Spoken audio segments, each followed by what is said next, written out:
সিলেটের দক্ষিণ সুরমা থানার তেলিবাজার এলাকায় ট্রাক পিকআপ সংঘর্ষে ৮ নির্মাণ শ্রমিক নিহত হয়েছেন।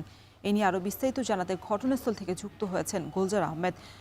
গোলজার, এই দুর্ঘটনা কিভাবে হয়েছে আর যারা আহত হয়েছেন এই দুর্ঘটনায় তাদের এখন কি অবস্থা? দেখুন, আসলে সকাল 6:30টার দিকে আনুমানিক সময়, সেটি পুলিশ বলছে যে 6:30টার দিকে এই পিকআপ এবং একটি ট্রাক, বিশেষ করে কাঁঠালপুরতে একটি ট্রাক, দুটির মুখোমুখি সংঘর্ষ হয় এবং ঘটনাস্থলে 4 জন নিহত হয়। আমরা যে জায়গাটিতে দাঁড়িয়েছি ঢাকা সিলেট মহাসড়কের দক্ষিণ সুরমা উপজেলার, এটি হচ্ছে তেলিখাল এলাকা। এই জায়গাটিতেই মূলত আপনারা স্ক্রিনে যে ট্রাকটিকে দেখতে পাচ্ছেন চট্টগ্রাম থেকে ছেড়ে আসছে, অর্থাৎ পুলিশ বলছে খাগড়াছড়ি থেকে কাঁঠাল নিয়ে পুরো ট্রাক ভরে তারা আসছিল এদিকে, এবং সিলেট থেকে সুনামগঞ্জে যাওয়ার পথে একটি পিকআপ ভ্যানের সাথে সংঘর্ষের ঘটনা ঘটে এবং এতে সাথে সাথে 4 জনের মৃত্যু হয়।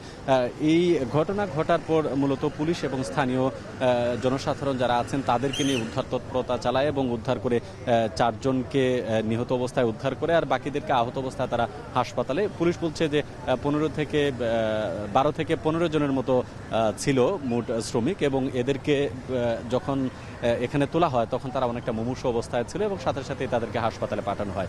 সিলেট ওসমানী মেডিকেল কলেজ হাসপাতালে নেওয়ার পর সেখানে 3 জন নিহত হয় এবং আরেকটি বেসরকারি হাসপাতালে আইসিইউতে থাকা অবস্থায় আরও একজনের মৃত্যু ঘটে। এই হচ্ছে সর্বমোট 8 জনের মৃত্যুর ঘটনা ঘটেছে।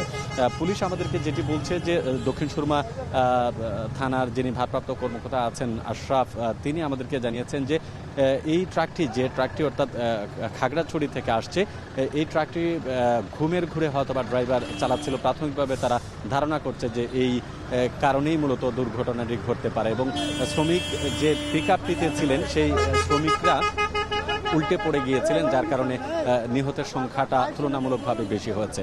আমাদের অন্য যে সহকর্মী আছে সন্দীপন শুভ, তিনি হাসপাতাল থেকে আমাদেরকে যে তথ্যটি জানিয়েছেন যে নিহত সবাই অধিকাংশই হচ্ছে সুনামগঞ্জের দিরাইয়ে বাড়ি। সেখানে 7 জনের বাড়ি হচ্ছে সুনামগঞ্জ, আর 1 জনের বাড়ি হচ্ছে সিলেটের কোম্পানিগঞ্জ উপজেলায়। তার মধ্যে নারী শ্রমিক রয়েছেন 3 জন আর পুরুষ শ্রমিক আছেন 5 জন। আর আহত যে আরও 4-5 জন আছেন তারা কেউ সিলেট ওসমানী মেডিকেল কলেজ হাসপাতালে ভর্তি আছেন, আবার অনেকেই তার ব্যক্তিগত উদ্যোগে অন্য কোনো হাসপাতালে ভর্তি আছেন, তবে তাদের অবস্থা আশঙ্কাজনক নয় বলে নিশ্চিত করেছেন সিলেট ওসমানী মেডিকেল কলেজের দায়িত্বরত চিকিৎসক যারা আছেন, তারা সেটি বলছেন।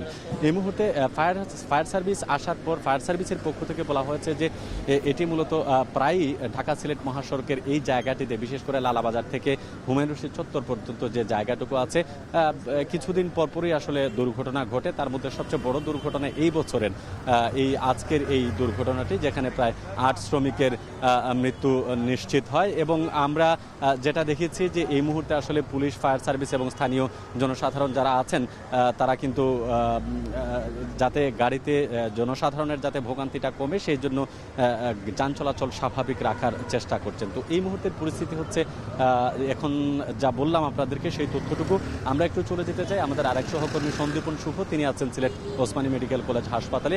তিনি জানাবেন হাসপাতালের সার্বিক পরিস্থিতি বা এখানকার যারা নিহত হয়েছেন তাদের আত্মীয় স্বজনের যে বক্তব্য আছে সেগুলো তিনি আমাদেরকে এই মুহূর্তে জানাবেন। সন্দীপন শুভ। দেখুন, আমরা যেমনটি শুনছিলাম এর লাইভে, সেটি কিন্তু ঠিক একই চিত্র আমরা যদি সিলেট এমএজি ওসমানী মেডিকেল কলেজে যেখানে রয়েছি সেখানে কিন্তু বেশ মর্মান্তিক একটা চিত্র আমরা দেখেছি। কিন্তু সকাল থেকেই একসাথে কিন্তু 8 জন মানুষ মারা গেছেন একটি পিকআপে, এবং আপনারা নিশ্চয়ই শুনেছেন যে বিষয়টি, যে ট্রাক এবং পিকআপের যে মুখোমুখি সংঘর্ষ হয়েছে, পিকআপে থাকা যে নির্মাণ শ্রমিক যারা ছিলেন তারা কিন্তু এখানে 8 জন মানুষ মারা গেছেন, এবং যার মধ্যে 6 জন কিন্তু পুরুষ এবং 2 জন নারী রয়েছেন। এবং প্রত্যেকের বাড়ি কিন্তু বেশিরভাগের বাড়ি সুনামগঞ্জ জেলায়, বিশেষ করে ধীরাই সহ বিভিন্ন উপজেলায় তাদের বাড়ি, এবং সিলেটের কোম্পানিগঞ্জের রয়েছেন 1 জন। এবং আমরা যখন এখানে আসি একটা আর্তনাদ আমরা শুনেছি, এবং এখানের যে যারা স্বজন রয়েছেন, যারা নিহতের স্বজন, তাদের যে কান্নার রোল কিন্তু এখানে আমরা দেখেছি। এবং তারা প্রত্যেকেই আসলে খুব নিম্ন আয়ের মানুষ ছিলেন, দিন আনে দিন খায় এরকম মানুষ কিন্তু তারা প্রত্যেকে। এবং আজকে তাদের যে সকালের ঘটনা, সকাল 7টার দিকে যে ঘটনাটি ঘটেছে তার কারণে কিন্তু তাদের পরিবারটি পুরোপুরি অচল হয়ে গেছে। এবং সিলেট এই দিনের শুরুতে যে ঘটনা ঘটে, প্রথমে ট্রাকের সাথে যে সংঘর্ষ হয়, এখানে কিন্তু এখানে স্পটেই কিন্তু 4 জন মারা যায় এবং পরবর্তীতে মেডিকেল আসার পথে আরও 4 জন মারা যায় এবং আইসিইউতে এই মুহূর্তে রয়েছেন একজন। এবং এই গাড়িতে কিন্তু 20 থেকে 25 জন যাত্রী ছিলেন, তারা প্রত্যেকেই আহত হয়েছেন। আমরা যারা আহত হয়েছেন তাদের সাথে কথা বলার চেষ্টা করেছি।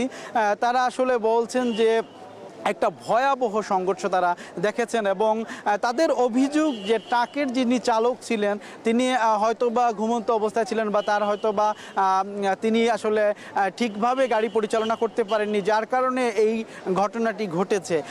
এবং এখানে কিন্তু এই যে ঢালাই শ্রমিক যারা, অর্থাৎ নির্মাণ কাজের সাথে যারা জড়িত, তাদের সাথে যে একটা বড় যন্ত্র থাকে সেটি কিন্তু তারা পিষ্ট হয়ে অনেকে আরও বেশি মৃত্যু হতে পারত। তবে পিকআপের যারা যাত্রী ছিলেন, অর্থাৎ নির্মাণ শ্রমিক যারা, তারা বলছেন তাদের চালক যিনি ছিলেন তার দক্ষতার কারণে আসলে আরও কিছু প্রাণ বেঁচে গেছে। তবে মুদ্রা কথা যেটি হচ্ছে যে এখানে মোট 8 জন মানুষ যারা মারা গেছেন তারা কিন্তু প্রত্যেকে অত্যন্ত নিম্ন আয়ের মানুষ এবং হতদরিদ্র মানুষ, এবং তাদের পরিবার কিন্তু অনেকেই আসলে এর কারণে তারা সহায় সম্বলহীন হয়ে পড়েছেন। এবং আমরা এখানে ডাক্তারের সাথে কথা বলেছি, তারা বলছেন যে আসলে স্পটেই 4 জন মারা যায় এবং এখানে আসার পরে আসলে 4 জনের মৃত্যু হয় এবং একজন আইসিইউতে রয়েছেন। বাকিরাও বেশ আহত হয়েছেন, তবে তাদেরটা তবে হয়তো অতটা গুরুত্বর নয়।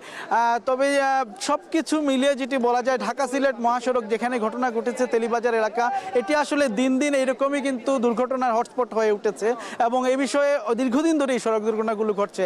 প্রত্যেকেরই দাবি এই বিষয়গুলো কিন্তু আসলে যারা সড়ক এবং জনপথ এবং সংশ্লিষ্ট দপ্তর রয়েছে তাদের যেন খতিয়ে দেখেন। এই ছিল আমার কাছে আসলে সিলেটের এমএজি ওসমানী মেডিকেল কলেজ থেকে সড়ক দুর্ঘটনার সর্বশেষ খবর।